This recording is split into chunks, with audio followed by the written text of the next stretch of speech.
Bonsoir, bonsoir à tous. Bienvenue dans le journal. Ce soir, notre invité du journal, le préfet de Guyane, Éric Spitz, pour parler bien sûr de la zone Terca. Vous avez tous vu ce qui s'est passé. On va en parler sans passion, sans polémique, juste pour comprendre, parce que tout ne se fait pas sur les réseaux sociaux non plus. Mais nous avons vu qu'effectivement les Guyanais ont réagi sur cette affaire de la zone Terca. Pour en savoir plus, le préfet de Guyane répondra à toutes nos questions. Ça sera juste après le journal, tout de suite.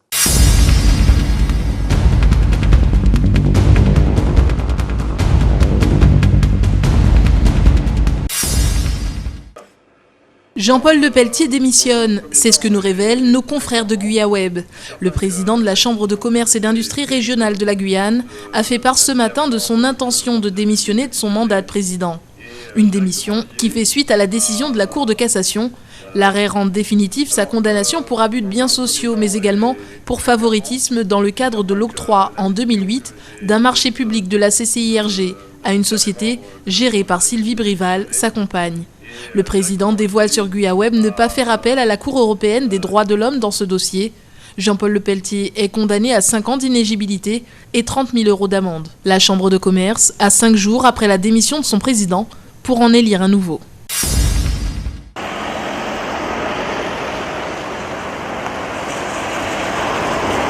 Opération escargot ce matin sur la route Makouria-Cayenne et entre Matoury-Cayenne. Les salariés de l'entreprise Amazonie Environnement protestent contre l'attribution du marché de la Chaumière par les PAG à une société de l'Hexagone. Un marché dont le montant s'élève à 15 000 €. Spécialisée dans l'assainissement des eaux usées, Amazonie Environnement contrôle les canalisations avec des caméras avant la réception des chantiers. Elle ne comprend pas le choix de l'EPAG.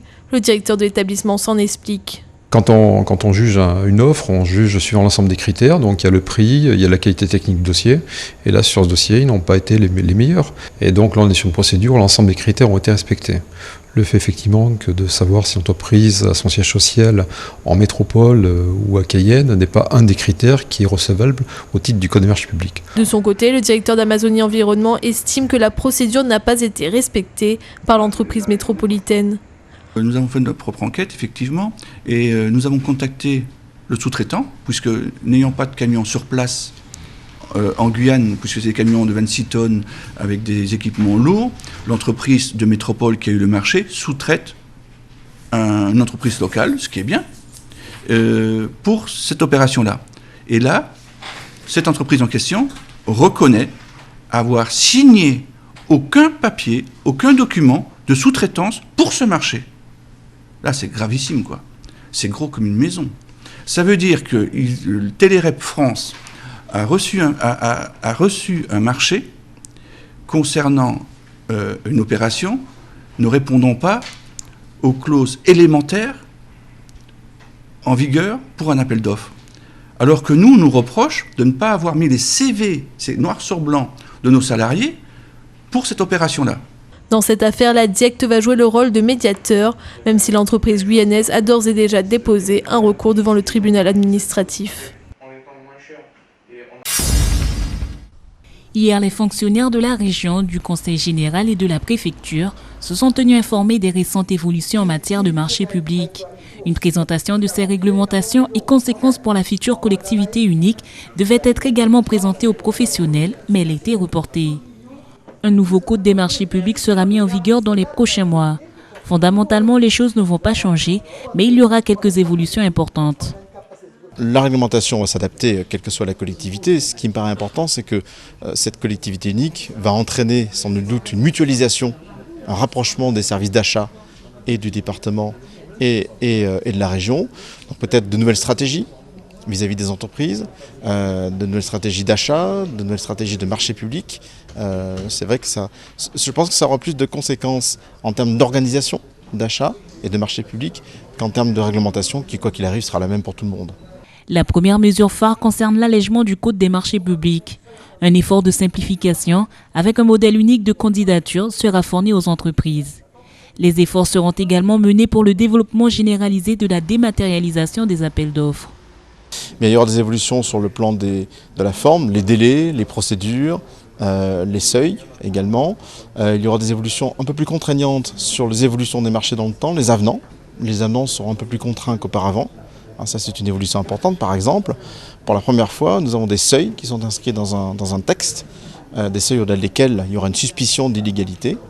Le seuil est de 10% pour les amenements en matière de fourniture et de services et de 15% en matière de travaux. Ça, c'est une évolution assez symbolique du contrôle qui va être opéré sur ces actes.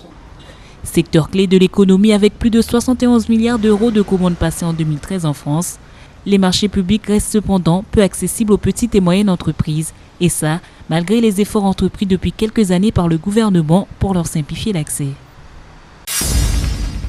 Le centre ne partage plus les mêmes valeurs. L'Union des démocrates indépendants n'a pour l'instant plus de chef de file en Guyane. Franck Dubos a démissionné. Un départ qui consonne une fracture entre le président Jean-Christophe Lagarde et Franck Dubos. Les deux hommes sont sur des lignes politiques différentes. Les positionnements idéologiques de Jean-Christophe Lagarde, la stratégie dans laquelle il entre, notamment par rapport à l'outre-mer et la Guyane en particulier, sont très éloignés du travail qu'on a engagé localement, c'est-à-dire une politique d'ouverture, de discussion. Jean-Christophe Lagarde qui souhaitait être dans une lecture extrêmement fermée du centre-droit, droite on va dire d'une manière générale, et en fermant toute discussion avec les autres acteurs. Mon combat, en quittant l'UDI, c'est ne pas abandonner la politique, c'est surtout se retourner vers les valeurs, vers les personnes qui ont envie de faire de la politique et de trouver une autre image de la politique que celle de politiciens qui pensent plus à leur poste, à maintenir leur poste, plutôt que de vraiment s'intéresser aux problématiques des Guyanais. L'ex-correspondant local craint un rapprochement systématique de l'UDI vers l'UMP, mais surtout, il dénonce le comportement de Jean-Christophe Lagarde lors de sa visite en janvier. C'est plus qu'un comportement, c'est une attitude, une façon d'être par rapport aux personnes qui vivent en Outre-mer et en Guyane. Je crois que lorsqu'on est invité sur un pays comme celui-ci, le nôtre, le moindre des choses, c'est quand même d'être poli, d'être réservé, d'entendre aussi les personnes, les différentes influences, les réalités, et de pouvoir faire son opinion un peu plus tardivement, mais d'être respectueux des uns et des autres. Ce qui n'a pas forcément été le cas. Je ne dis pas qu'il a été d'une méchanceté à outrance tous les jours, ses heures de présence sur le territoire. Pour autant, de manière générale, on était loin quand même de la convivialité qu'on aurait pu attendre de sa part. Nommés par les instances nationales du parti, Paul Bestam et José Makébé assurent l'intérim de la présidence jusqu'à nouvel ordre.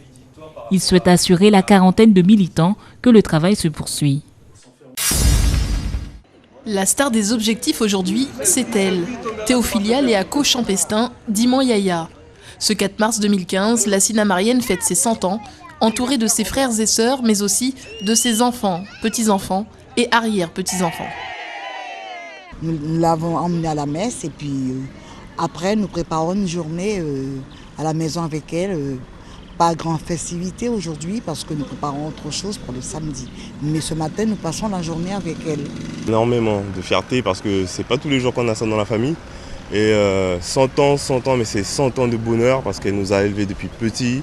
Donc avec les remèdes créoles, les petites gâteries, je parle du café du matin. Ah oui. Dans la maison familiale, on s'active. En cuisine, on prépare le pain au beurre chocolat à prendre en famille, pendant qu'amis et famille viennent saluer la centenaire.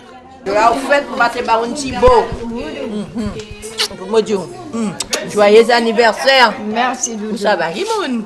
Du haut de ses 100 printemps, Moyaya est une femme jock, pleine de vitalité. Ancienne agricultrice, mais surtout accoucheuse, elle a fait naître de nombreux Sinamariens qui lui rendent hommage aujourd'hui à la radio. Alors, bon anniversaire, beaucoup de santé, mais vous savez, toutes sortes de là. Petits-enfants et arrière-petits-enfants ont fait le déplacement spécialement pour elle. Je viens de la région lyonnaise et j'ai fait à peu près 9000 bornes pour venir voir ma grand-mère. C'était important ? Je ne pouvais pas louper cet événement, c'est sûr. C'est une personne très ouverte, une personne qui est toujours à l'écoute et qui a soigné beaucoup de gens, qui a fait beaucoup de bien. C'était une bonne femme, une bonne mère, qui a élevé ses enfants, qui nous a aussi aidés à élever nos enfants, à leur indiquer, à leur donner des mères ce qu'il fallait donner aux enfants. Quel est donc le secret de sa longévité ? Je ne sais pas. Ah bon ? Ouais. Côté du gars, côté galé. Mon va regarder puis le non. À pousser B, sabre de bague. Ah, il faut que B. Faut que B arrête pour vous ne pas déplacer. Moyaya, fierté aussi de la commune qui compte désormais 2 centenaires. Le maire n'a pas manqué de venir lui souhaiter un joyeux anniversaire. Mon femme, Mon femme, nous là toujours. Restez plus longtemps qui te paie que nous. Mon femme, d'accord? Oui. Bon, voilà. 100 ans et toujours la même envie de danser au son du tambour. C'est peut-être ça, le secret de longévité de Moyaya.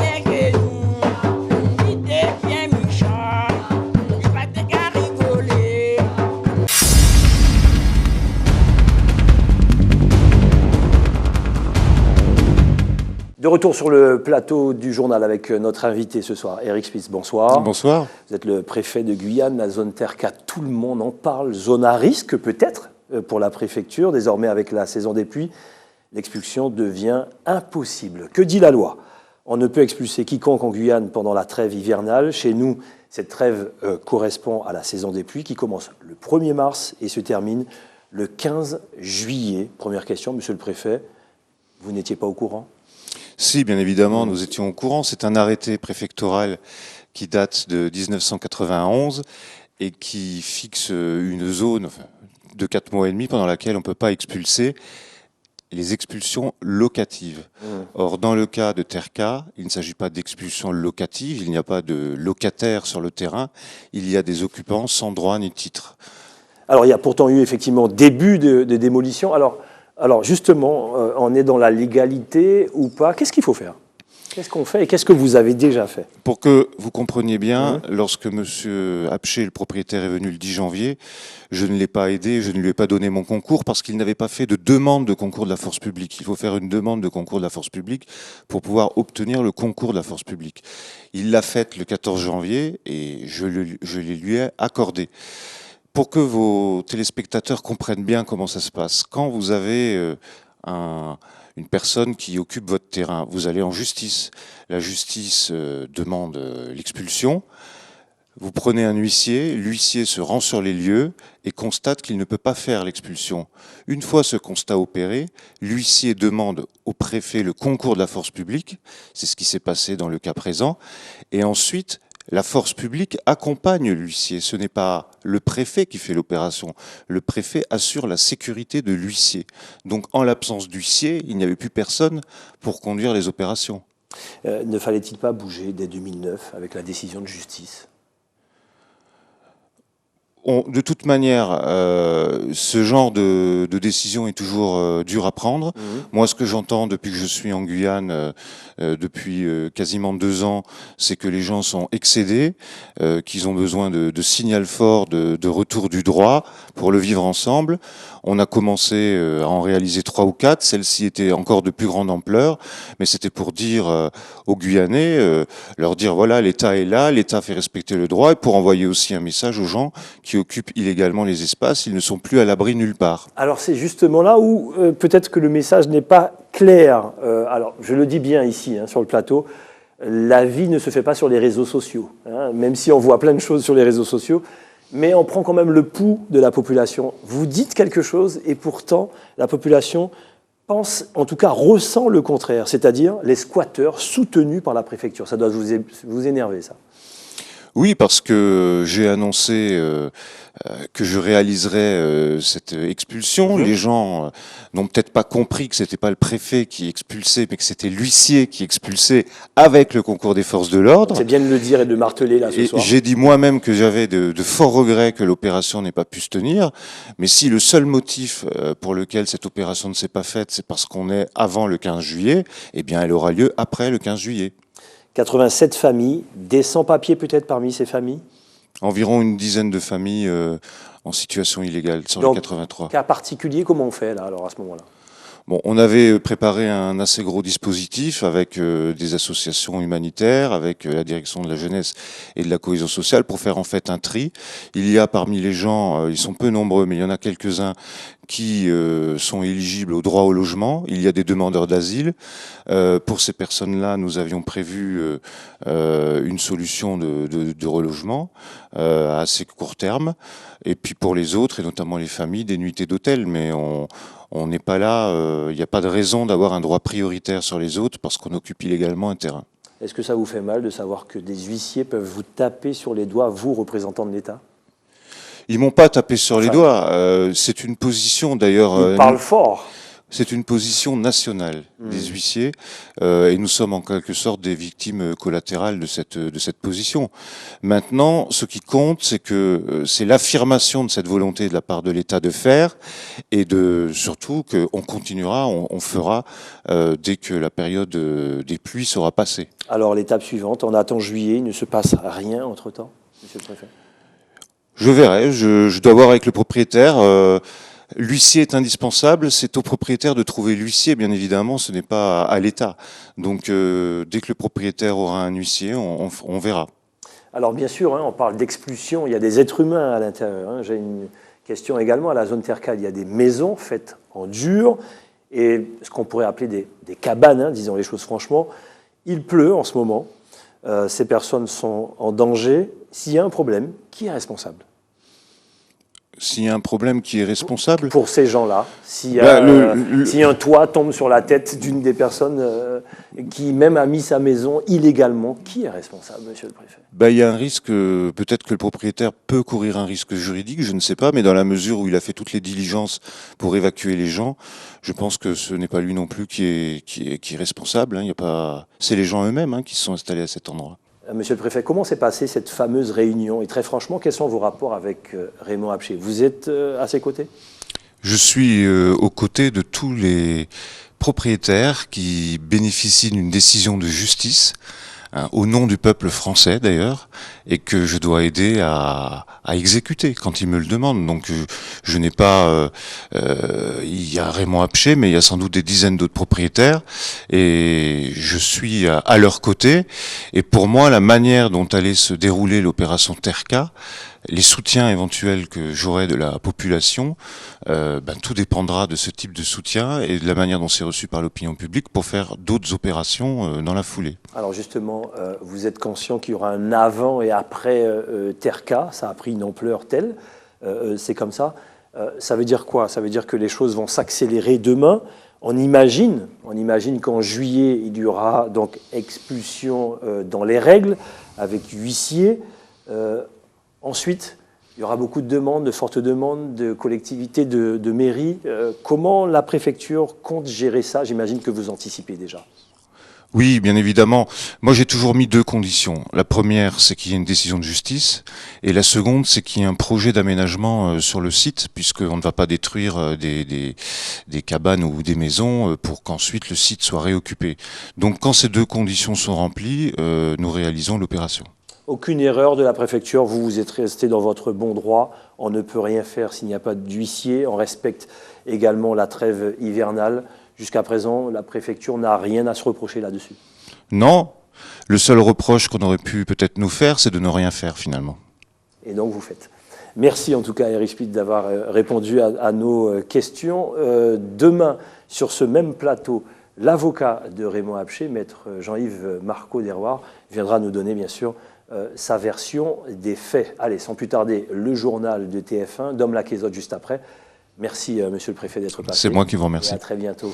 Allez, sans plus tarder, le journal national et international de TF1. À demain.